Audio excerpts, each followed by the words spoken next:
A journey to a perfect paint job begins before you even press print. It starts with your support strategy, the density and thickness of your supports, light, medium, or heavy. Create a critical trade-off.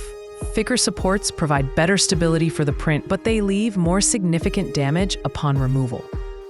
Conversely, light supports are easier to remove and leave smaller marks, but they risk print failure, especially on heavy or large parts. So it's better use a mix of medium and light supports. Once the print is finished, we move to the washing stage. Your goal is to remove all uncured liquid resin from the surface. We'll be using isopropyl alcohol, IPA, with a concentration of 90% or higher.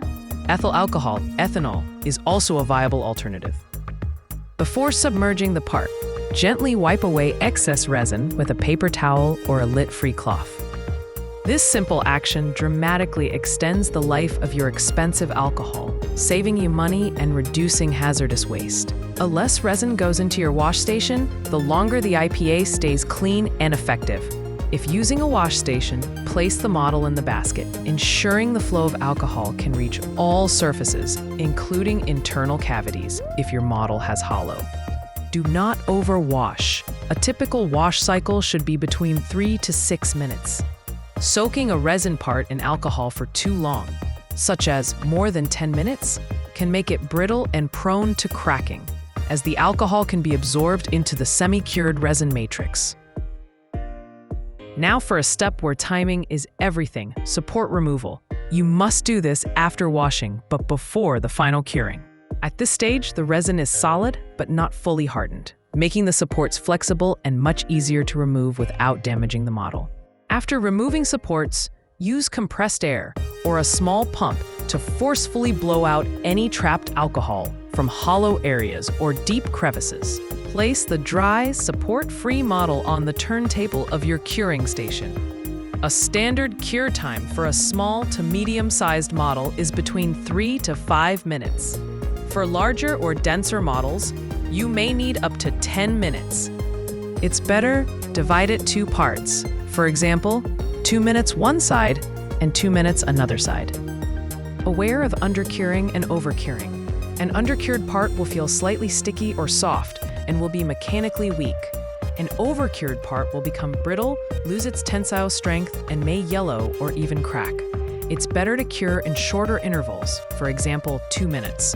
Check the part and then cure more if needed. For hollow models, this is non-negotiable. You must ensure the inside of the model is also cured. If you haven't printed drain holes, you have a potential time bomb. Uncured resin trapped inside will release gases over time, building pressure until your model cracks or splits open. Place a small UV LED inside the model, or ensure light can reach the interior through the drain holes. Now, we refine the surface. Our goal is to remove the nubs left from the supports and any visible layer lines. We'll use a technique called progressive sanding. Start with a 400 grit sandpaper. Don't go any coarser, as 100 or 150 grit will leave deep scratches that are difficult to remove. Gently sand down the support marks until they are flush with the surface. For the best possible finish, you should wet sand. Dip your sandpaper in water before and during sanding. This technique has 3 major benefits. It prevents the sandpaper from clogging with resin dust. 2, it keeps the fine resin dust from becoming airborne, which is a health hazard. 3, it produces a much smoother, almost polished finish. After the 400 grit has removed the major imperfections, move up to a finer grit, like 800. Then for a truly flawless surface, ready for any type of paint, progress to 1200 or even 2000 grit. Always sand in gentle, circular motions to blend the area perfectly.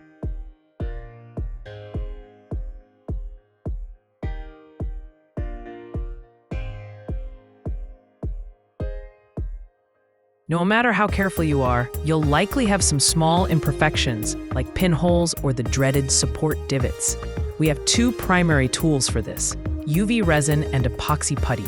Knowing when to use each is key. Method 1. UV resin. This is perfect for very small pinholes and shallow scratches. Use a toothpick or a needle to apply a tiny drop of your regular 3D printing resin into the hole. Wipe away any excess from the surface with an IPA-soaked swab, so you only leave resin inside the hole. Then, cure it instantly with a small UV flashlight. A mistake to avoid is applying a thick blob of resin on the surface. Thick layers of resin cure unevenly. The surface hardens, but the resin underneath remains liquid. This will eventually lead to cracking. Apply in thin layers if necessary. Method 2. 2-part epoxy putty. For larger gaps, seams between glued parts, or deeper craters, epoxy putty, like Milliput or green stuff, is the superior choice. It's more stable and won't shrink. Mix equal amounts of the 2 parts thoroughly until you have a uniform color.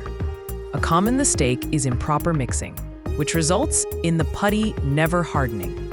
Once mixed, you have a limited working time, usually around 30 to 90 minutes. Press the putty firmly into the gap. Then, using sculpting tools or even your finger dipped in water, smooth the putty to blend it seamlessly with the model's surface. Water acts as a lubricant and prevents the putty from sticking to your tools or fingers.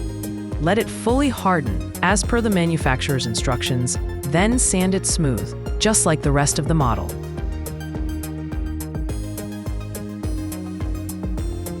We've reached the final and most revealing stage of prep. A coat of primer serves 3 critical functions. First, adhesion. It creates a surface that your paint will chemically bond to, preventing peeling or chipping. Second, uniformity. It provides a single, neutral color over the entire model, so your final paint colors look consistent. Third, flaw detection. A thin coat of gray primer is like an honest critic. It instantly reveals every tiny scratch, pinhole, or unsanded spot that was invisible on the bare resin. This is why we prime before we are finished. Technique is everything. Use a quality spray can primer. Shake the can for at least 2 full minutes. Hold the can 20 to 30 centimeters, 8 to 12 inches away from the model. Spray in short, controlled, sweeping bursts. Do not hose down the model. A thick coat of primer will fill in and destroy all your fine details.